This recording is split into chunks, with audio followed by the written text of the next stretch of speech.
तो आज की कहानी गोबरू नाम के बंदे पे होने वाली है, जिसे कि उसके ओरिजिनल वर्ल्ड में बड़ी बेरहमी से मार दिया जाता है। जिसके बाद उसका जन्म एक दूसरी ही दुनिया में होता है, जहां पर वो एक कमजोर से गॉब्लिन के रूप में जन्म लेता है। लेकिन हर इसेकाई एनिमे की तरह हमारे बंदे के पास भी एक चीट कोड का सिस्टम होता है। अब वो उस चीट कोड का यूज कर कैसे पावरफुल बनेगा और कैसे अपने आप को इवॉल्व करवाएगा, ये सब हमें इस कहानी में पता चलेगी। और अंत में वो अपना एक लार्ज सा हरम भी बनाता है, तो ये सब भी हमें देखने को मिलेगा। तो भैया बिना टाइम वेस्ट करते हुए चलिए कहानी का शुभारंभ करते हैं। तो कहानी की शुरुआत होती है और हम देखते हैं कि एक लड़की हमारे मेन प्रोटैगनिस्ट को बहुत बेरहमी से मार रही होती है। वो उसके ऊपर इतने ज्यादा ही चक्कू से वार करती है कि हमारा बंदा ऑन द स्पॉट मारा जाता है। लेकिन हमारे बंदे को इस बात से बिल्कुल भी रिग्रेट नहीं होता है। तभी अचानक से सीन कट होती है और हम देखते हैं कि हमारे बंदे की आंखें खुलती हैं और वो अपने सामने एक बूढ़े से भद्दे से बंदे को देखता है, जो कि उसे देखकर कहता है कि आखिरकार तुम्हारी आंखें खुली गई। और ये कहकर वो उसके मुंह में एक बड़ा सा कीड़ा घुसा देता है और उसका नाम गोबू रखता है, और उसके बगल में सो रहा है बच्ची का नाम गोबूची रखता है। इसके बाद हमें सेकंड डे की सीन दिखाई जाती है, जहाँ पर हम देखते हैं कि हमारा बंदा बहुत ज्यादा ही छोटा हो चुका होता है और उसके बगल में बहुत सारे बच्चे सो रहे होते हैं। यहाँ पर हमारा बंदा अपने आप को हिलाने की कोशिश कर रहा होता है, लेकिन भैया वो इतना छोटा होता है कि वो अपनी बॉडी को कंट्रोल ही नहीं कर पा रहा होता है, जिस वजह से वो बच्चे की तरह रोने लग जाता है। इसके बाद हमें तीसरे दिन की सीन दिखाई जाती है, जहाँ पर हम देखते हैं कि हमारा बंदा जहाँ दूसरे दिन में एक छोटा सा नन्हा सा बच्चा था, आज वो डायरेक्ट भैया 15 साल का लौंडा हो चुका है। गोबू यहाँ पर बोलने की कोशिश करता है और वो बोल भी पा रहा होता है। तो वो कहता है कि भले ही मैं अब गॉब्लिन बन चुका हूँ, लेकिन ये मेरी सेकंड लाइफ है और मैं पहली लाइफ की तरह अपनी जिंदगी को बर्बाद नहीं करूंगा और इसे खुल के जीऊंगा। और ये कहकर वो बहुत ज्यादा ही जोश में आ जाता है। फिर हमें अगले दिन की सीन दिखाई जाती है, जहाँ पर गॉब्लिन चच्चू सभी बच्चों को खाने के लिए कीड़े दे रहे होते हैं और वो उनसे कहते हैं कि इस बार तो मैं तुम्हें खाना दे रहा हूँ, लेकिन अगली बार तुम्हें खुद से अपने खाने को ढूंढना होगा। और ये कहकर वो वहां से चले जाते हैं। यहाँ पर हमारा बंदा भी आराम से अपने खाने को एंजॉय करता है और उसके बाद वो केव से बाहर जाता है। के बाहर पहुंचने पर उसके मुंह पर बहुत तेज रोशनी पड़ती है, लेकिन भाई बाहर का जो नज़ारा होता है वो बहुत ज़्यादा ही सुंदर होता है। ये दूसरी दुनिया थी और यहाँ के प्राणी और पेड़ पौधे भी बहुत ज़्यादा ही अलग थे। तभी वहाँ पर गोबूची भी आ जाता है, जो कि भाई ये सब देखकर बहुत हैरान होता है। तो हमारा बंदा उसे अपने पास बुलाता है और उससे बात करने लगता है। इसके बाद हम देखते हैं कि वो दोनों ही जंगल में घूम रहे होते हैं अपने लिए खाना ढूंढने के लिए। यहाँ पर हमें अपने बंदे से पता चलता है कि उसने गोबूची को इसीलिए चुना क्योंकि वो अपने ग्रुप का सबसे ज़्यादा ही बड़ा और स्ट्रॉन्ग बंदा था, जो कि उसकी हंटिंग में बहुत अच्छी तरीके से मदद कर सकता था। इसीलिए उसने गोबूची को चुना। वो ये सब बता ही रहा होता है कि इसी बीच उन लोगों को एक रैबिट दिखता है जिसका हॉर्न निकला होता है। तो गोबूची उसको पकड़ने के लिए उसके पीछे दौड़ने लगता है। इसी चीज का फायदा उठाकर गोबी उसके ऊपर से अटैक कर देता है, जिससे कि वो रैबिट वहीं पर मारा जाता है। उस रैबिट को अपने सामने देखकर गोबूची तो यहाँ पर लाल टपका रहा होता है और अकेले ही उस रैबिट को चट करने के ख्वाब देख रहा होता है। इस पर हमारा बंदा उसे कूट देता है और कहता है कि भाई हम दोनों ने मिलकर इसे मारा है, तो भाई हम दोनों खाएंगे। लेकिन यहाँ पर उसके मार से गोबीची तो भाई बेहोश हो जाता है। हमारा बंदा क्या करता है कि उस हॉर्न वाले रैबिट के जो हॉर्न होता है उसे तोड़ लेता है, ताकि वो उसका यूज वेपन की तरह कर पाए। लेकिन तभी अचानक उसके सामने एक सिस्टम जैसी चीज आ जाती है, जो कि कुछ ही देर में गायब हो जाती है। यहाँ पर गोबरू समझ ही नहीं पा रहा होता है कि मेरे सामने ये आया क्या। तभी वो नोटिस करता है कि उसके पीछे गोबूची भाई अपने मुंह में पूरा सैलाब लेके रखा था। तो भाई उसकी भूख को शांत करने के लिए हमारा बंदा उसे भी अच्छा खासा मीट खिला देता है। इसके बाद हमें अगले दिन की सीन दिखाई जाती है, जहाँ पर ये लोग इसी टेक्निक का यूज करते हैं और एक और रैबिट को मार गिराते हैं। यहाँ पर गोबू उस रैबिट के हॉर्न को भी तोड़ लेता है। फिर वो दोनों मिलकर उस रैबिट के मीट को खाने लग जाते हैं। रैबिट के मीट को खाने की वजह से गोबू को एक एबिलिटी मिलती है, जिससे कि उसे पता चलता है कि उसके प्रीवियस लाइफ की एबिलिटी भी अभी भी उसके पास है। यहाँ पर हमें पता चलता है कि उसके प्रीवियस लाइफ में उसके पास एक रेयर एबिलिटी थी एब्जॉर्प्शन नाम की, जिसकी मदद से वो जिस चीज को खाया करता था उसकी पावर उसके पास आ जाया करती थी। उसे तो ये लगा था कि मरने के बाद उसकी ये एबिलिटी चली गई होगी, लेकिन इस लाइफ में भी उसके पास ये एबिलिटी है। इसका मतलब इस लाइफ में उसके पास चीट कोड का भी सिस्टम होगा। यहाँ पर ये जानकर वो बहुत खुश होता है। इसके बाद हमें अगले दिन की सीन दिखाई जाती है, जहाँ पर गोगोमी नाम की गॉब्लिन गोबरों की बहुत बहुत ज्यादा ही तारीफ कर रही होती है क्योंकि वो बहुत ज्यादा ही स्मार्ट और स्ट्रॉन्ग था और वही एक गॉब्लिन था जो कि हॉर्न वाले रैबिट को मार पाया था। वैसे तो उनके ग्रुप में से बहुत सारे गॉब्लिन्स ने उन्हें मारने की कोशिश की थी लेकिन कोई भी उसे टच तक नहीं कर पाया था। गोगुमी यहाँ पर हमारे बंदे की तारीफ की जा रही थी तो हमारा बंदा उससे क्या ही देता है कि कल तुम भी हमारे साथ हंटिंग पे चलना, जिस पर वो बहुत ज्यादा ही एक्साइटेड हो जाती है। लेकिन अगले दिन वो लोग हंटिंग पे जा ही नहीं पाते हैं क्योंकि उस दिन बहुत तेज बारिश होने लग जाती है। तो हमारा बंदा टाइम पास करने के लिए ट्रेजर रूम में चला जाता है लेकिन वो वहाँ पर कुछ ऐसा देखता है जिसे देखकर वो बहुत ज्यादा ही हैरान हो जाता है। तभी सीन कट होती है और हम देखते हैं कि हमारा बंदा वेपन बना रहा होता है और वो सोच रहा होता है कि मैंने वहाँ पर ये क्या देख लिया। और हम देखते हैं कि उसने वहाँ पर बहुत सारी लड़कियों को देखा होता है जो कि शायद बच्चे पैदा करने के लिए वहाँ पर रखी होंगी। मतलब यार ये जो बूढ़ा हुआ है वो बहुत ज्यादा ही ठरकी बंदा है। भले ही बूढ़ी हड्डियों में दम नहीं है लेकिन उसके बंदूक में बहुत ज्यादा ही दम है। यहाँ पर हमारा बंदा उसे याद ही कर रहा होता है कि तभी वो बूढ़े चाचा वहाँ पर आ भी जाते हैं। वो गोबरू को देखकर बताते हैं कि उसका लेवल बहुत जल्द ही बढ़ने वाला है और तो और जब उसका लेवल बढ़ेगा तो उसके दिमाग में सिर्फ आपको ऑप्शन आएगा। ये सारी बातें गोबरू को समझ तो नहीं आती हैं लेकिन फिर भी वो अपने लेवल चेक करता है जो कि 86 का होता है। तभी बूढ़े चाचा उसे बताते हैं कि जब वो 100 लेवल पर पहुंच जाएगा तब वो इवॉल्व होगा और एक हायर लेवल के गॉब्लिन में बदल जाएगा। इसी के साथ हमें ये भी पता चलता है कि ये जो गॉब्लिन्स होते हैं वो ज्यादा लंबा नहीं जीते हैं और हमारे ये जो दद्दू हैं वो खुद भी 20 साल के हैं। यहाँ पर बूढ़े चाचा जाते जाते बताते हैं कि जो यंगर वन है वो वापस से विलेज में आने वाले हैं और तब तुम इवॉल्व गॉब्लिन से मिल सकते हो जिन्हें कि हॉब गॉब्लिन भी कहते हैं। और देखते हैं कि अब वो क्या लाने वाले हैं। तभी हमें डे 8 की सीन दिखाई जाती है जहाँ पर इस बार हमारे बंदों की गोगोमी भी मदद कर रही होती है और हमारा बंदा हमेशा की तरह एनिमल्स के पीछे भाग रहा होता है और सामने से हमारा गोब्रो उन्हें खत्म कर देता है और गोगुमी उन्हें बैकअप देने का काम कर रही होती है। फिर वो लोग मिलकर आराम से अपने शिकार को खाते हैं जिस दौरान हमारे बंदे को बहुत सारी एबिलिटीज मिलती हैं। फिर हमें सीधे डे 11 की सीन दिखाई जाती है जिस दिन ये हमेशा की तरह हंटिंग करते हैं और बहुत सारे वेपन्स को क्रिएट करते हैं।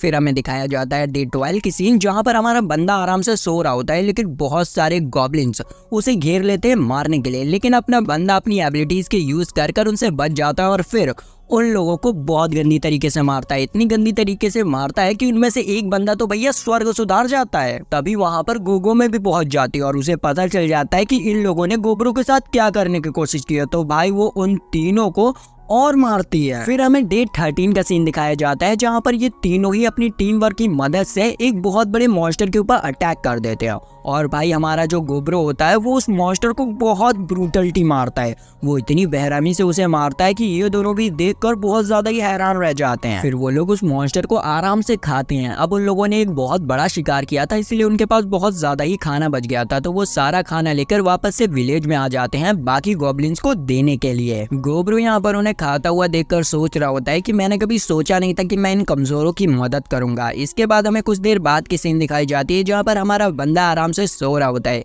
तभी उसके सामने एक स्क्रीन आती है जिसमें लिखा होता है कि आपकी सारी रिक्वायरमेंट पूरी हो चुकी है, क्या आप इवॉल्व होना चाहेंगे, जिस पर हमारा बंदा यस कहता है और फिर हम देखते हैं कि उसकी बॉडी पूरी तरीके से इवॉल्व हो जाती है और अब तो भाई उसके सर पर बाल भी आ जाते हैं और उसी के साथ साथ हमारा जो गोबीची होता है वो भी पूरी तरीके से इवॉल्व हो जाता है। उन दोनों को इवॉल्व देखकर गोगुमी बहुत ज्यादा ही हैरान होती है क्योंकि वो दोनों ही बहुत ज्यादा ही हैंडसम दिख रहे होते हैं। तभी वहाँ पर बुढ़ऊ चाचा भी पहुंच जाते हैं जो कि उन दोनों को देखकर बहुत खुश होते हैं। तभी गोबीची कहता है कि वो जानना चाहता है कि वो कितना ज्यादा ताकतवर है। इस पर हमारा बंदा कहता है कि चलो हंटिंग पे चल रहे हैं, जिस पर गोबीची कहता है कि नहीं मैं तुमसे फाइट करना चाहता हूँ, जिस पर गोब्रो भी मान जाता है और फिर वो दोनों ही फाइट करने के लिए निकल जाते हैं। फिर हम देखते हैं कि उन दोनों के बीच की फाइटिंग स्टार्ट हो जाती है जहाँ पर गोबूची गोब्रो के ऊपर बहुत सारे अटैक करता है लेकिन हमारा बंदा उसके हर एक अटैक से बचते हुए उसके ऊपर मुक्कों की बारिश कर देता है जिसके एक ही अटैक से हमारा जो गोबूची होता है वो ढेर हो जाता है। यहाँ पर हमारा बंदा उसकी तारीफ करता है कि तुम इस बार बहुत ज्यादा ही अच्छी तरीके से लड़े हो, तुम पहले से ज्यादा ही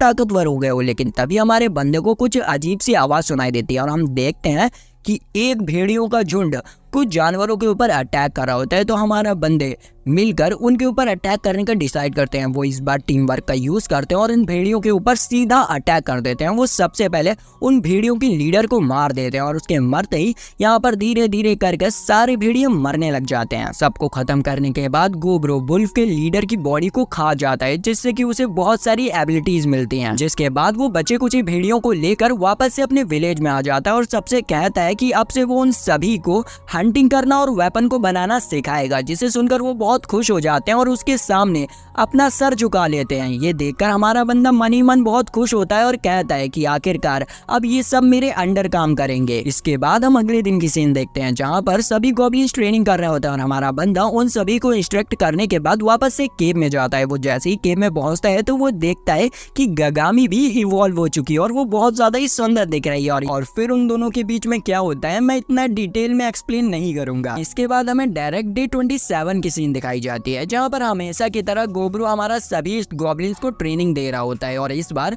उसने एक लड़की को गॉब्लिन्स का इंचार्ज भी बना दिया होता है क्योंकि वो बहुत जल्दी ही से हर चीज को सीख रही होती है और इवॉल्व कर रही होती है। यहाँ पर हमें गोब्रू से ये भी पता चलता है कि इन दिनों उसने बहुत सारे खतरनाक मॉन्स्टर्स को मारा है और उन्हें खाकर अपनी एबिलिटीज और ताकत को बढ़ाया है, जिससे कि वो बहुत ज्यादा ही ताकतवर हो चुका है। वो ये सब हमें बता ही रहा होता है कि तभी वो देखता है कि एक गॉब्लिन का झुंड उन्हीं की तरफ आ रहा है। ये देखकर हमारे बंदे को लगता है कि ये उनके लिए खतरा है, तो वो अपनी दोनों तलवारों को निकाल कर उनके ऊपर अटैक करने के लिए बढ़ता है। लेकिन बीच में बुढ़ाऊ चाचा आ जाते हैं जो कि उसे रोक लेते हैं और उसे बताते हैं कि असल में ये सब कोई खतरा नहीं है, असल में ये लोग उसके फादर हैं और रेडर्स हैं जिनके बारे में बुढ़ाऊ चाचा ने उस दिन उसे बताया था। जिसे सुनकर हमारा बंदा बहुत ज्यादा ही हैरान हो जाता है। फिर हमें कुछ देर बाद की सीन दिखाई जाती है जहाँ पर ये जो बूढ़े चाचा होते हैं वो हॉकिंग से मिलकर बहुत ज्यादा ही खुश होते हैं क्योंकि वो हॉकिंग उनके लिए बहुत सारा सामान लाया होता है और उसी के साथ साथ बूढ़े चाचा की जवानी को वापस लाने के लिए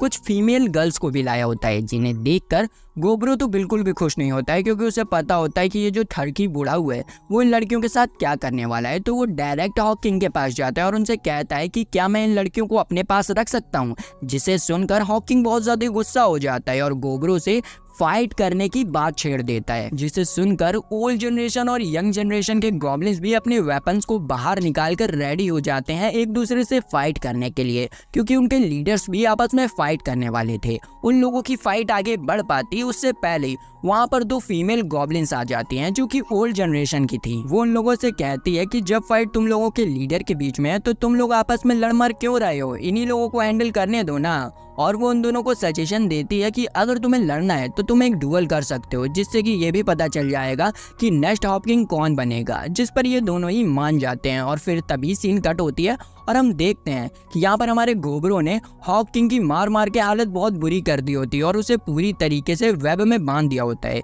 जिसे देखकर बूढ़े चाचा उससे पूछते हैं कि आखिर ये वेपन तुमने कहाँ पर छुपा के रखा था, जिस पर गोब्रो कहता है कि ये कोई वेपन नहीं है, ये मेरी बॉडी से निकलता है, एक तरह से ये मेरी बॉडी का हिस्सा ही है। यहाँ पर जो ओल्ड गॉब्लिन्स होते हैं वो ये सब देखकर बहुत ज्यादा खुश होती हैं कि उनकी जो नई जनरेशन है वो बहुत अच्छी तरीके से ग्रो कर रही है। इधर दूसरी तरफ हमारा बंदा सभी में ऐलान कर देता है कि आज से वो नया हॉप किंग है और उन सभी का लीडर भी है, जिस पर सभी लोग एग्री करते हैं। लेकिन जो ओल्ड जनरेशन के गॉब्लिन्स होते हैं वो इस बात से ज्यादा खुश भी नहीं होते हैं और खासकर जो ओल्ड हॉपकिन होता है वो भी। इसके बाद हम देखते हैं कि गोब्रो उन सभी लड़कियों को लेकर अपनी केव में आ जाता है और उन लोगों को विश्वास दिलाता है कि वो उनका ख्याल रखेगा और कोई भी उन्हें यहाँ पर तंग नहीं करेगा। वो उनसे ये भी कहता है कि वो एक न एक दिन उन सभी को उनके घर भेज देगा, जिस पर वो लड़कियां उससे कहती हैं कि वो किस तरीके से गोब्रू को रीपे कर सकती हैं, जिस पर गोब्रू कहता है कि अगर उन्हें रीपे करना है तो वो उसे ह्यूमन नॉलेज सिखा सकते हैं, जिस पर वो सभी लड़कियां मान जाते हैं। फिर वो गोब्रू को बताने लगती हैं कि पहले वो एक एडवेंचरर की टीम में हुआ करती थी, लेकिन फिर उनके ऊपर गॉब्लिन्स का अटैक हुआ और उन्होंने उनके सभी टीम मेंबर्स को मार दिया और उन पांचों लड़कियों को लेकर यहाँ पर आ गए। उन पांचों लड़कियों को तो लगा ही नहीं था कि वो बच पाएंगे, लेकिन गोब्रू की वजह से वो आज जिंदा हैं। ये सब सोच सोच के वो बहुत ज्यादा ही रोने लगते हैं और हमारे बंदे से ये रोना धोना देखा नहीं जाता है, तो वो वहां से चला जाता है। फिर हमें डे 28 की मॉर्निंग की सीन दिखाई जाती है जहाँ पर गोब्रू उन सभी लड़कियों के लिए खाना लेके आया होता है। वो देखता है कि वो सभी लड़कियां पूरी तरीके से रिकवर हो चुकी है। वो उन लोगों के लिए खाना इसीलिए ले आया होता है ताकि उन लोगों की मेंटल हेल्थ अच्छी रहे। गोब्रू यहाँ पर उन सभी लड़कियों के काम के बारे में हमें बताता है, जैसे कि ये जो लड़की है वो एक ब्लैक स्मिथ है और ये जो दोनों बहनें हैं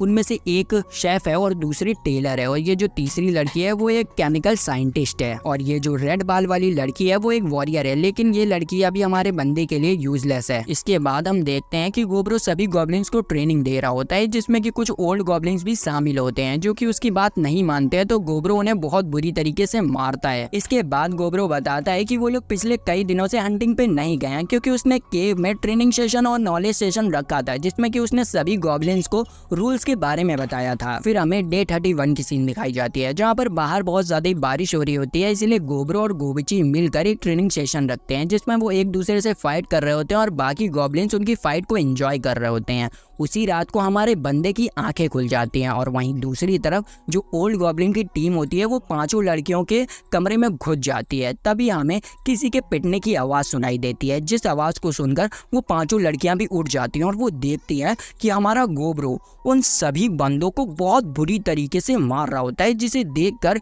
ये पांचों लड़कियां बहुत ज्यादा ही डर जाती हैं। तो गोब्रो उन सभी से माफी मांगने लग जाता है उन्हें डराने के लिए, जिस पर वो सभी लोग रोने लग जाते हैं। इतने में ही सभी गॉब्लिन्स वहां पर आ जाते हैं। तो गोब्रो कहता है कि इन लोगों को उठाओ और यहाँ से बाहर लेके जाओ, मैं सभी के सामने एक एग्जाम्पल सेट करना चाहता हूँ। इसके बाद हम देखते हैं कि गोब्रो उस लीडर को एक पेड़ से उल्टा टांग देता है और उसे बहुत बुरी तरीके से मारने लग जाता है।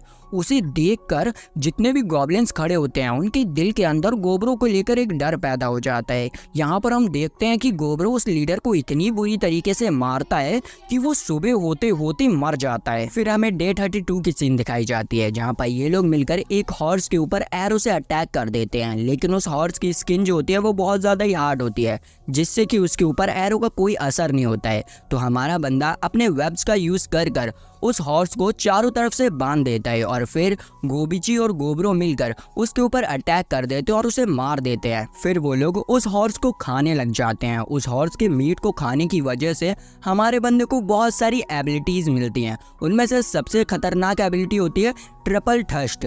इसमें क्या होता है कि जब हमारा गोबिची किसी बंदे के ऊपर अपनी तलवार से अटैक करेगा तो उसका अटैक 3 टाइम डुप्लीकेट हो जाएगा, जिससे कि उस बंदे पे डैमेज भी डबल पड़ेगा। फिर हमें रात की सीन दिखाई जाती है जहाँ पर हमारा बंदा आराम से सो रहा होता है। तभी उसके पास ये लाल बाल वाली लड़की आती है जो कि उसके बगल में आकर सो जाती है। हमारा बंदा उससे कुछ भी नहीं कहता है क्योंकि उसे लग रहा होता है कि शायद ये डर गई है इसलिए मेरे पास आ गई है। फिर हमें डे 33 की सीन दिखाई जाती है। जब हमारे बंदे की आंख खुलती है तो वो देखता है कि गोगो में भी उसके बगल ही में सो रही है और ये दोनों उसके हाथ को पिलो बनाकर सो रहे होते हैं, जिसे देखकर हमारा बंदा बहुत ज्यादा ही हैरान हो जाता है। उसके बाद हमें दिखाया जाता है कि गोबी नाम की एक गॉब्लिन भी हॉब गॉब्लिन में इवॉल्व हो चुकी थी जो कि सपोर्ट टीम में काम करती थी। गोब्रो यहाँ पर हमें टीम के बारे में बताने लगता है जहाँ पर सबसे पहली टीम हैवी वॉरियर्स की आती है जिनका लीडर गोबिची है। फिर आती है लॉन्ग रेंजर्स जिनका लीडर गोबिमी है और अगली टीम है लाइट वॉरियर जिन्हें की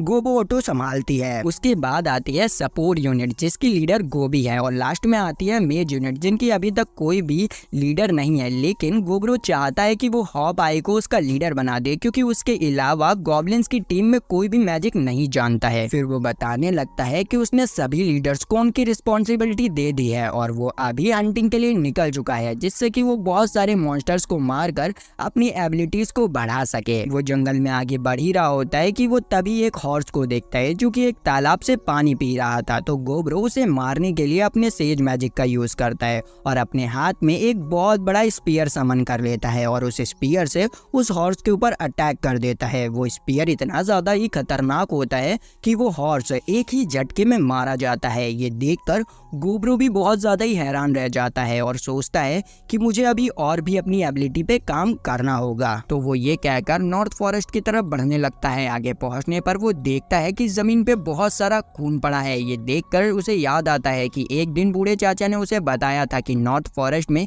एक बहुत खतरनाक रेड कलर का बेयर रहता है जिस वजह से नॉर्थ फॉरेस्ट में जाना मना है। वो वहाँ पर एक घोड़े को मरा हुआ देखता है जिसे कि उनकी टीम को मारने में बहुत ज्यादा ही मेहनत लगती है। तभी वहाँ पर वही रेड कलर का बेयर आ जाता है जिसे देखकर हमारा बंदा बहुत ज्यादा ही हैरान रह जाता है, लेकिन उसका मन उससे कह रहा होता है कि वो यहाँ से नहीं भाग सकता है, उसे उस बेयर से फाइट करनी होगी। तो हमारा बंदा अपने फर्स्ट लेवल के मैजिक से उसके ऊपर अटैक कर देता है। तभी सीन कट होती है और हमें विलेज की सीन दिखाई जाती है जहाँ पर जितने भी गॉब्लिन्स होते हैं वो हमारे गोब्रो को ही ढूंढ रहे होते हैं क्योंकि किसी को पता ही नहीं होता है कि आखिर गोब्रो गया तो गया कहाँ। वहीं हम दूसरी तरफ गोब्रो को देखते हैं जिसने कि उस बेयर के ऊपर अटैक किया होता है, लेकिन वो बेयर अपने आप को बचाने के लिए अपने एक हाथ को आगे ले आता है जिससे कि उसका एक हाथ कट जाता है। ये देखकर गोब्रो बहुत ज्यादा ही हैरान हो जाता है कि इस बेयर ने अपने आप को बचाने के लिए अपने एक हाथ को सेक्रीफाइस कर दिया। बेयर यहाँ पर उसके ऊपर अपने क्लॉ से अटैक कर देता है, लेकिन हमारा बंदा उसके हर एक अटैक से बचते हुए उसके सर के ऊपर सीधे अपने कुल्हाड़ी से अटैक करता है, पर वो उसके सर को काट ही नहीं पाता है। उसी समय वो बेयर उसके ऊपर अटैक कर देता है, जिससे कि गोब्रो दूर जाके गिरता है, पर गोब्रो हार नहीं मानता है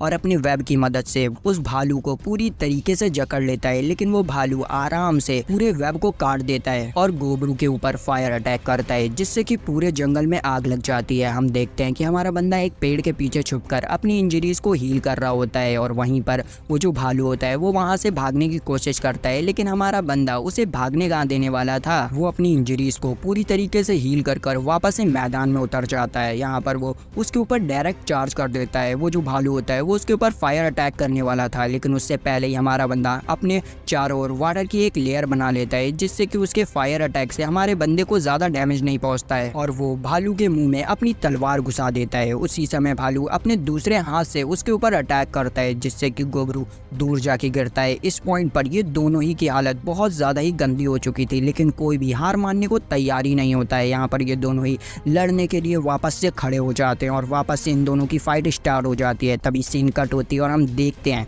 कि भाई किसी का हाथ हवा में उड़ रहा है। तभी हमें डे 34 की सीन दिखाई जाती है, जहाँ पर हम देखते हैं कि आखिरकार हमारे बंदे ने इस फाइट को जीत लिया होता है, लेकिन उसकी हालत बहुत ज़्यादा ही बुरी होती है, क्योंकि भाई उसके पेट में भालू का एक हाथ घुसा होता है, जिसे कि उठाकर वो खाने लग जाता है। तभी उसके पास एक नोटिफिकेशन आता है कि आपकी सारी रिक्वायरमेंट पूरी हो चुकी हैं, क्या आप इवॉल्व होना चाहेंगे, जिस पे हमारा गोब्रो यस कह देता है। तभी सीन कट होती है और हमें डायरेक्ट डे 35 की सीन दिखाई जाती है, जहाँ पर हम देखते हैं कि हमारा बंदा बचे हुए भालू के मांस को खा रहा होता है। तभी वो नोटिस करता है कि उसके हाथ में जो चाकू है वो बहुत ज़्यादा ही छोटा हो चुका है। असल में चाकू छोटा नहीं हुआ है, उसकी पूरी बॉडी ही चेंज हो चुकी है। हम देखते हैं कि हमारा बंदा फुल्ली इवॉल्व हो चुका होता है और एक ऑग्रे बन चुका होता है। वो यहाँ पर अपने कटे हुए हाथ को देखता है, जो कि अभी भी रीजनरेट हो रहा होता है। फिर वो अपने विलेज जाता है। वहाँ पहुँचने पर जितने भी गॉब्लिन्स होते हैं उसे देखकर बहुत ज़्यादा ही डर जाते हैं, क्योंकि उन्हें लग रहा होता है कि एक ऑग्रे उनके ऊपर अटैक करने आया है। जो देखकर हमारा बंदा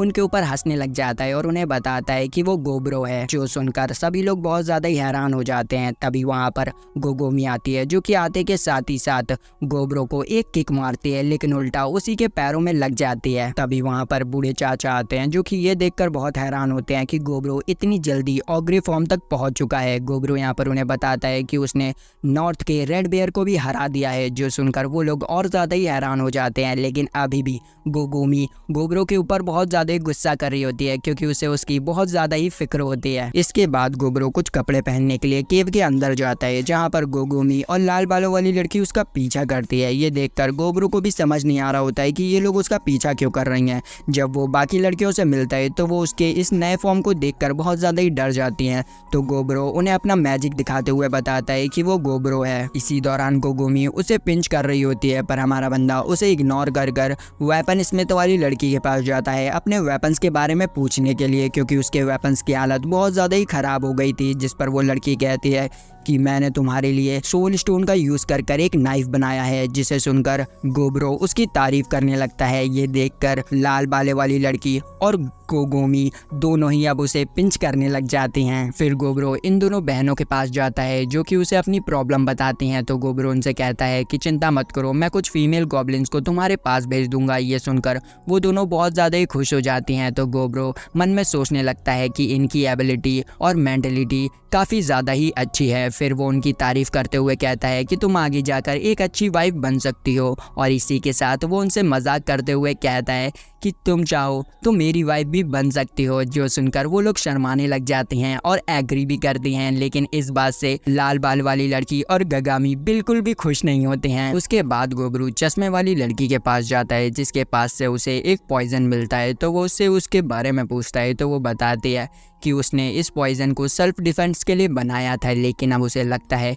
कि इस पॉइजन का इस्तेमाल वो नहीं कर सकती है। वो लड़की गोब्रो से कहती है कि तुम बहुत ज़्यादा ही ताकतवर हो गए हो। तभी अचानक से गोब्रो उस लड़की को अपनी गोद में उठा लेता है और उससे मजाक करने लग जाता है। तभी वो नोटिस करता है कि उसके पीछे से 2 लड़कियां उसे मारने की कोशिश कर रही हैं। गोब्रो यहाँ बताता है कि जब भी वो इन लड़कियों के साथ होता है तो वो अपने आप को बहुत ज़्यादा ही रिलैक्स महसूस करता है, लेकिन उसकी सोल बहुत ज़्यादा ही थक जाती है। फिर हमें डे 36 की सीन दिखाई जाती है जहाँ पर गोब्रो हमेशा की तरह ट्रेनिंग नहीं कर पा रहा होता है, क्योंकि वो गॉब्लिन्स के ऊपर जैसे ही अटैक करता है वो लोग काफ़ी ज़्यादा ही इंजर्ड हो जाते हैं। यहाँ तक तो गोबीची अपने फुल आर्मर के साथ भी गोब्रो के सामने नहीं टिक पा रहा होता है और हमारे बंदे को उल्टा उन सभी को हील करना पड़ता है। गोब्रो यहाँ पर गोबीची से पूछता है कि तुम ठीक हो, जिस पर वो कुछ भी नहीं कहता है और शांति से वहाँ से चला जाता है। वहीं दूसरी तरफ गोबी सोल स्टोन की माइनिंग कर रही होती है और ये लोग आपस में ट्रेनिंग कर रहे होते हैं। फिर हमें दिखाया जाता है कि हमारा बंदा कटे हाथ होने के बावजूद भी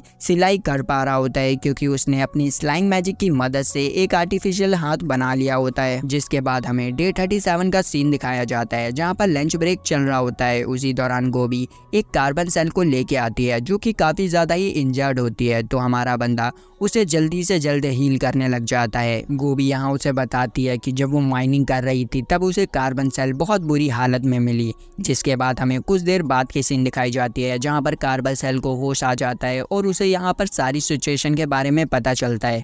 तो वो गोब्रो को थैंक यू कहती है और फिर उसे अपनी प्रॉब्लम के बारे में बताती है। वो बताती है कि उसके ऊपर कुछ ह्यूमंस ने अटैक कर दिया था जिसकी वजह से वो बहुत ज़्यादा ही इंजर्ड हो गई। असल में वो ह्यूमंस उसके स्पेशल जेम के पीछे पड़े हुए थे जो कि बहुत ज़्यादा ही रेयर होता है। वो लड़की उन्हें बताती है कि वो ज़्यादा देर तक की जिंदा नहीं रहने वाली है, इसीलिए प्लीज़ वो लोग उसकी मदद करें उन इंसानों को रोकने के लिए। फिर वो उन्हें अपने पास्ट के बारे में बताने लगती है कि कैसे उसे एक फेमस मैजिशियन वेलवेट ने बनाया था और वो जिस जगह से आई है उस जगह पर वेलवेट की पूरी जिंदगी की कमाई रखी हुई है। और वो उन्हें ये भी बताती है कि वेलवेट इंसानों से बहुत ज़्यादा ही नफरत करते थे, इसीलिए वो लोग उस खजाने को खुद रख ले और उन इंसानों को वहाँ से भगा दें। ये सब सुनने के बाद गोब्रो सभी गॉब्लिन्स को अपने पास बुलाता है और वेपन स्मिथ से कहता है कि तुमने जिस वेपन के बारे में सुबह मुझसे कहा था उसे मेरे पास लेके आओ। तो वेपन स्मिथ उसके पास सोल स्टोन से बना हुआ नाइफ लेके आ जाती है। जिसके बाद वो उन सभी को बताता है कि वो लोग ट्रेजर रूम में जाने वाले हैं और वो उनसे कहता है कि पहले तो मैं उन इंसानों से प्यार से बात करूंगा, लेकिन अगर वो नहीं माने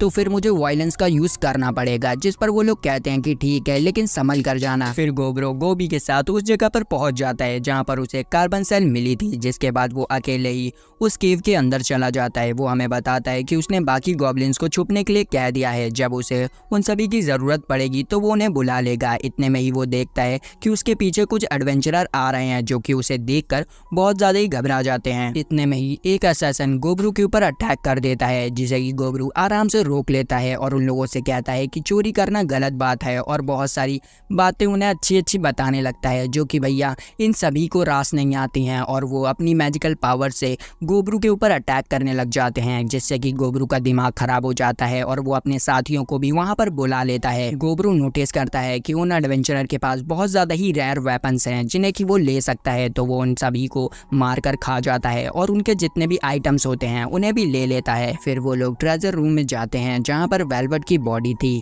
कार्बन सेल उन्हें बताती है कि अगर उन्हें सोल स्टोन की ज़रूरत है तो वो यहाँ पर माइनिंग कर सकते हैं, यहाँ पर उन्हें बहुत सारे सोल स्टोन मिलेंगे।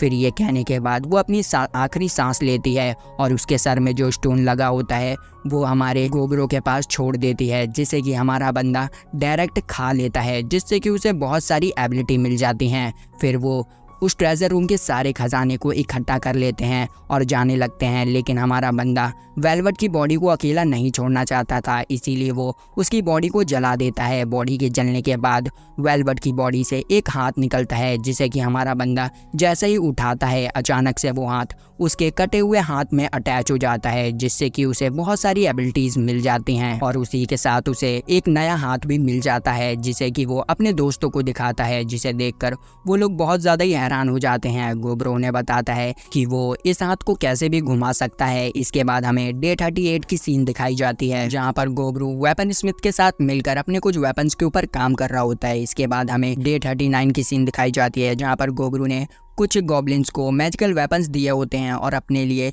एक लेजेंडरी वेपन रखा होता है जो कि एक स्पीयर होता है। यहाँ पर हमें बताया जाता है कि legendary weapon second high level का वेपन होता है जो कि बहुत ज़्यादा ही खतरनाक होता है और ह्यूमंस के अकॉर्डिंग ये वेपन जिस इंसान के पास होगा वो एक पूरे किंगडम को आसानी से खत्म कर सकता है। फिर हमें डे 40 का सीन दिखाया जाता है जहाँ पर एक नॉकआउट टूर्नामेंट रखा जाता है अपने लीडर को सेलेक्ट करने के लिए, जिसमें बहुत सारे गॉब्लिन्स पार्टिसिपेट कर अपने लेवल को इंक्रीज करते हैं। इसी दौरान गोब्रो भी सोच रहा होता है कि उसे एक मर्सरी ग्रुप भी बनाना चाहिए। फिर गोब्रो एक और सफर के लिए निकल जाता है बहुत सारी रेयर स्पीसीज को ढूंढने के लिए, जहाँ पर रास्ते में उसे एक गोल्डन कलर का स्पाइडर मिलता है जिसे कि मारकर उसे एक गोल्डन आइटम मिलता है जो कि बहुत ज्यादा ही कीमती होता है। फिर और आगे जाने पर उसे एक लाल कलर का डियर मिलता है जिसे कि वो आसानी से खत्म कर देता है। इसी बीच वो एक अलग सी जगह पर पहुंच जाता है जहाँ पर एक अजीब सा पेड़ खड़ा होता है जिसे देखकर वो हमें बताता है एक नई स्पीसीज के बारे में जिसे कि ड्राई आइट्स कहते हैं, जो कि बहुत ज़्यादा ही इंटेलिजेंट होते हैं और वो मैंस का यूज़ करते हैं अपनी रिक्वायरमेंट को फुलफिल करने के लिए। अब आप समझ सकते हैं उनकी रिक्वायरमेंट क्या हो सकती है। हमारा बंदा भी सोचता है कि उसे यहाँ से निकल जाना चाहिए वरना कुछ दुर्घटना घट सकती है, और यहाँ पर घट भी जाती है।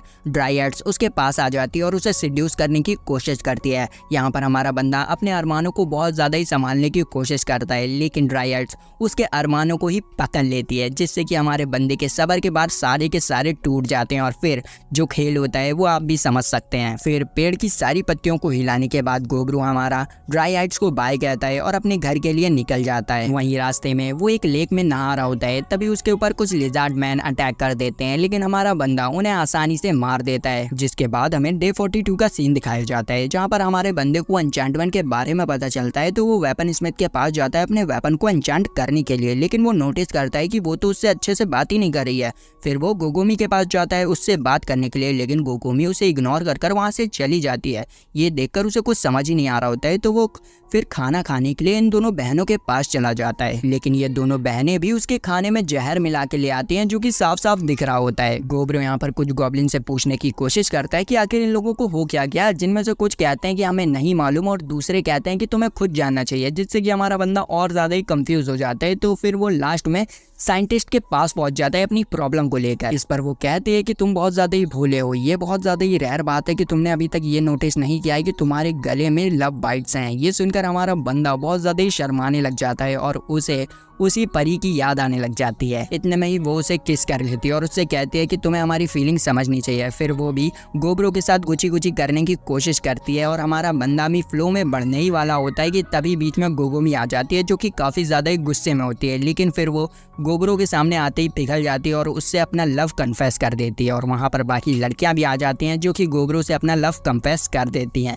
यहाँ पर गोब्रो हमारा ऑडियंस से कहता है कि अब इसके आगे मैं आपको नहीं दिखा सकता हूँ कि रात में क्या होने वाला है। इसके बाद हमें डे 44 का सीन दिखाया जाता है जहाँ पर गोब्रो पूरी रात मेहनत करने के बाद वापस उठता है। तभी वो सेंस करता है कि कुछ लोग उसके केव की तरफ आ रहे हैं, तो वो उनसे मिलने के लिए केव के बाहर जाता है। वो देखता है कि 3 नोबल एल्फ उससे मदद मांगने के लिए आए होते हैं, लेकिन उनका जो लीडर होता है वो काफ़ी ज़्यादा ही घमंडी होता है। वो गोब्रो को बताता है कि एल्फ और ह्यूमंस के बीच में वॉर स्टार्ट हो चुकी है और वो लोग चाहते हैं कि गॉब्लिन्स भी इस वॉर में उनका साथ दे, और अगर गॉब्लिन उनका साथ देते हैं तो वो लोग रिवॉर्ड के तौर पर उन लोगों को कुछ महीने का राशन फ्री में देंगे। ये सुनकर गोब्रो के चाचा जो होते हैं वो बहुत ज़्यादा ही खुश हो जाते हैं और वो इस चीज़ के लिए मान जाते हैं, लेकिन गोब्रो को उनके लीडर का एटीट्यूड बिल्कुल भी पसंद नहीं आता है और वो उसे साफ मना कर देता है। जो सुनकर एल्फ के लीडर का ईगो हर्ट हो जाता है और वो गोब्रो के ऊपर अटैक करने के लिए अपनी तलवार निकालता है, लेकिन उससे पहले गोब्रो उनकी तरफ बड़े गुस्से से देखता है और उसके इतने खतरनाक रूप को देखकर ये तीनों काफ़ी ज़्यादा ही डर जाते हैं और वहाँ से भागने की कोशिश करते हैं, लेकिन हमारा गोब्रो उनके लीडर को पकड़ लेता है। तभी उसके ऊपर एक एरो से अटैक होता है, लेकिन गोब्रो उसे अपने दांत से पकड़ लेता है और तोड़ देता है। हम देखते हैं कि बहुत सारे एल्फ ने उन लोगों को चारों तरफ से घेर लिया होता है। गोब्रो उन लोगों से कहता है कि अगर तुम लोग अपनी जान की सलामती चाहते हो तो मेरे सामने सरेंडर कर दो, लेकिन कोई भी उसकी बात नहीं सुनता है। तो गुस्से में आकर गोब्रो अपने लेजेंडरी स्पीयर को बाहर निकालता है और ज़मीन पे मारता है। जैसे ही वो उसे ज़मीन पे मारता है वैसे ही उसके 100 रेडियस के एरिया में बहुत सारे स्पीयर ज़मीन से निकल कर उन एल्फ्स को चारों तरफ से घेर लेते हैं, जो देखकर वो लोग काफ़ी ज़्यादा ही डर जाते हैं। गोब्रो यहाँ पर उनके लीडर से कहता है कि इस बार तो मैं तुम्हें छोड़ रहा हूँ, लेकिन अगली बार तुम अगर मेरे सामने आए तो मैं तुम्हें कच्चा खा जाऊँगा, और ये कहकर वो उसे छोड़ देता है। उसके चंगुल से छूटते ही उनका लीडर दुम दबाकर वहां से भाग जाता है। फिर हमें डे 45 की सीन दिखाई जाती है जहाँ पर गोब्रो जंगल में एक ग्रे स्लाइम को मारता है और उसे फिर खा लेता है, जिससे कि उसे बहुत सारी एबिलिटी मिलती है, जिनमें से एक एबिलिटी होती है ऑटो रेप्लिका की, जिससे कि वो अपने ब्लड की मदद से एक अपना छोटा सा क्लोन बना सकता है और उस क्लोन की मदद से वो किसी भी चीज़ को देख सकता है। उसे ये चीज़ बहुत अच्छी लगती है, तो वो बहुत सारे क्लोन्स को अपने विलेज के चारों ओर बिछा देता है ताकि वो उन सब जगह पर नजर रख सके। फिर हमें डे 46 की सीन दिखाई जाती है जहां पर गोब्रो अपने ब्लड की मदद से अपनी सभी गर्लफ्रेंड्स के लिए कुछ कपड़े बनाता है, जिससे कि अगर वो किसी मुसीबत में फंस जाएं तो सबसे पहले गोब्रो को पता चल जाए। वहीं दूसरी तरफ हम देखते हैं कि एल्फ का लीडर अपने कुछ साथियों के साथ गोब्रो के विलेज की तरफ आ रहा होता है, जिन्हें कि गोब्रो अपने रेप्लिका की मदद से देख लेता है। जैसे ही वो एल्फ गोब्रो की केव के बाहर पहुंचते हैं, वैसे ही गोब्रो केव के अंदर से एक कस के दहाड़ मारता है, जिसे सुनकर उन लोगों की फट जाती है। फिर गोब्रो अपने केव से बाहर आता है और उन सभी को अपने वेब से पकड़ लेता है और उनसे कहता है कि मैंने तो तुम्हें मना किया था ना कि यहाँ पर दिखना नहीं, तो तुम यहाँ पर क्या करने आए हो। जिस पर उसका लीडर कहता है कि मैं तुमसे उस दिन का बदला लेने के लिए आया हूँ। उसी में से एक एल्फ कहता है कि हमने इन्हें बहुत मना किया लेकिन ये नहीं माने, हमारी तो कोई गलती भी नहीं है, हमें तो छोड़ दो।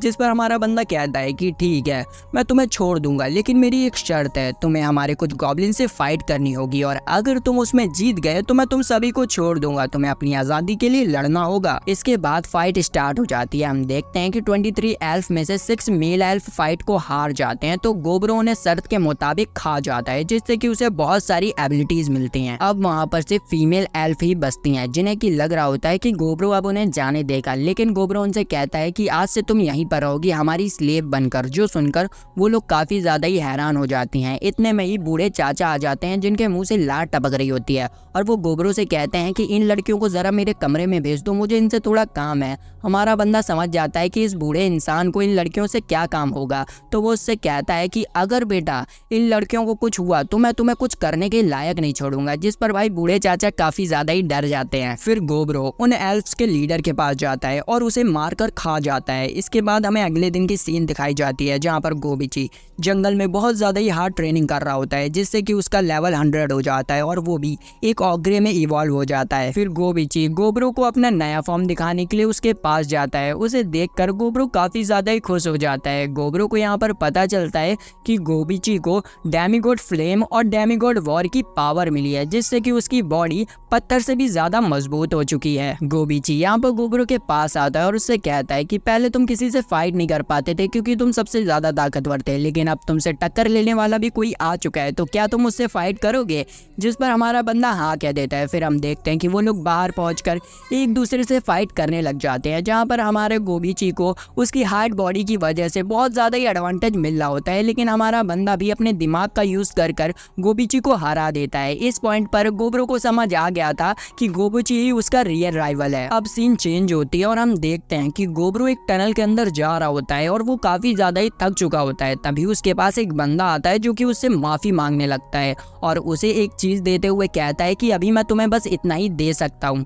तभी गोब्रो की आंखें खुलती हैं और उसे पता चलता है कि ये डे 51 है। यहाँ पर हम देखते हैं कि गोब्रो से इंस्पायर होकर बहुत सारे गॉब्लिन्स ने अपने आप को इवॉल्व कर लिया होता है और उनमें से एक हॉप आई भी होती है जो कि इवॉल्व हो चुकी होती है और वो अब एक स्पेल भी यूज कर सकती है।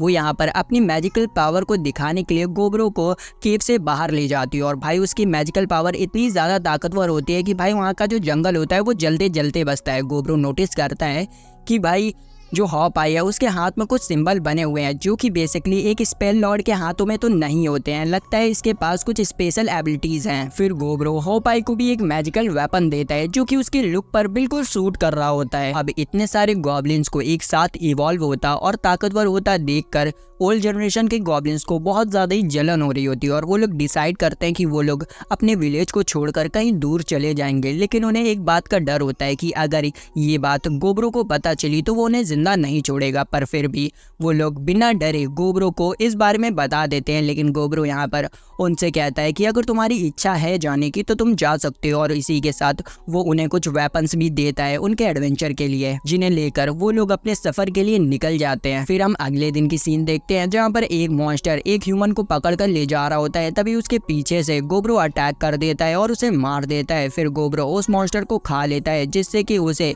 बीस्ट टेमर की एबिलिटी मिलती है। गोब्रो जब घर पहुंचता है तो साइंटिस्ट वाली लड़की उसे एक केमिकल दिखाती है जिसकी प्रॉपर्टी अल्कोहल की तरह होती है। इसके बाद हम देखते हैं कि ये सभी लोग बैठकर एक जगह पर खाना खा रहे होते हैं।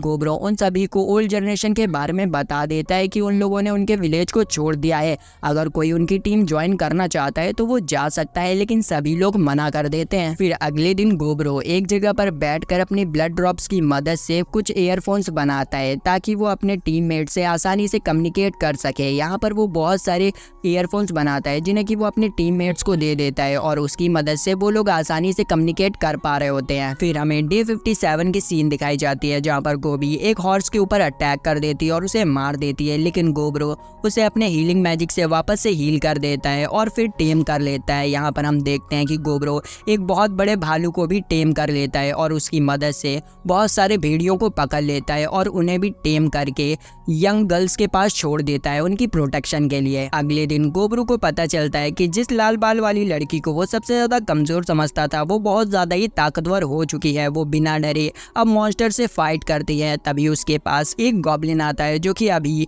इवॉल्व हुआ है। वो उसे बताता है कि ह्यूमंस जंगल में एंटर हो चुके हैं और वो कभी भी हमारे ऊपर अटैक कर सकते हैं। ये सुनकर गोब्रो कहता है कि आखिरकार वो दिन आ गया जब ह्यूमंस और गॉब्लिन्स के बीच में फाइट होगी। इसके बाद हमें रात की सीन दिखाई जाती है जहाँ पर गोब्रो आराम से सो रहा होता है। तभी अचानक से उसे बहुत सारे लोग सेंस होते हैं जो कि उसी की तरफ आ रहे होते हैं। ये देखकर वो बहुत ज्यादा ही हैरान हो जाता है और सोचता है कि आखिर इतने सारे लोग अचानक से भाग क्यों रहे हैं। तो वो अपनी टीम को लेकर वहां पर जाता है तो वो देखता है कि बहुत सारे हाफ ह्यूमंस किसी चीज से डर कर भाग रहे होते हैं, लेकिन हमारा बंदा उस चीज को सेंस नहीं कर पा रहा होता है। तो वो थोड़ा और आगे जाता है और वो देखता है कि बहुत सारे मैजिकल स्केलेटन उन्हीं की तरफ आ रहे हैं। तो वो लोग उन स्केलेटन से फाइट करने लग जाते हैं, लेकिन उनके अटैक का उन्हें स्केलेटन पे कोई भी असर नहीं होता है। गोब्रो नोटिस करता है कि ये लोग उन स्केलेटन को काटने की कोशिश करते हैं तो वो लोग वापस से रीजनरेट हो जाते हैं। अगर वो इन स्केलेटन को पूरी तरीके से डिस्ट्रॉय कर दें तो शायद ये लोग वापस से रीजनरेट ना कर पाए। तो गोब्रो एक स्केलेटन को जोरदार पंच मारता है जिससे कि वो चकनाचूर हो जाता है और वापस से रिकवर नहीं कर पाता है। ये देखकर गोब्रो समझ जाता है और अपने सभी साथियों को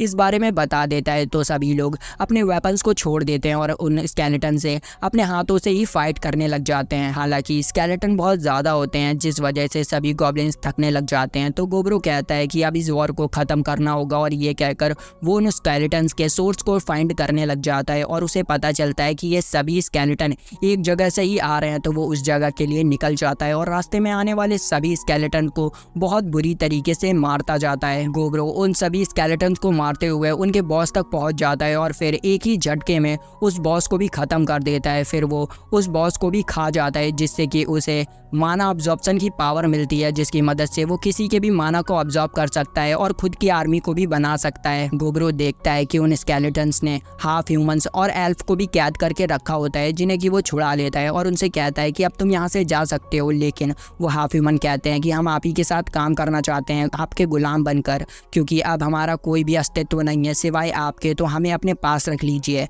तो गोब्रो उन्हें अपना स्लेव बना लेता है और इसी के साथ ये एपिसोड खत्म हो जाता है और मिलते हैं नेक्स्ट वीडियो में। Bye bye.